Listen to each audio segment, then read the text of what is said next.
Sodobni človek se kar hitro naveliča ene in iste okolice. In takrat je čas za spremembe. Vendar sprememba kariere, službe, okolice je življenjska odločitev. In tako težkih življenjskih odločitev tudi ne sprejemamo tako pogosto. Zato je zelo dobro pogledati, kako pa danes delujemo. Kakšne vzorce smo pridobili na obstoječem poslu. Recimo, ali je tukaj pri nas večina gašenje požarov, anarhija, slaba komunikacija. Kajti prvi korak ob spremembi je, da pogledamo, ali lahko mi spremenimo sebe v tem obstoječem okolju, kjer delujemo.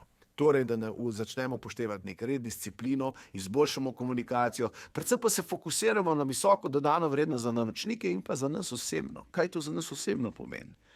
Takrat mogoče spremenimo en vzorec in opazimo kasneje, ali je ta okolica sledi nam, smo se mi spremenili in se je okolica spremenila, ali pa resnično tukaj več nimamo kaj početi. No, takrat pa je čas za spremembo.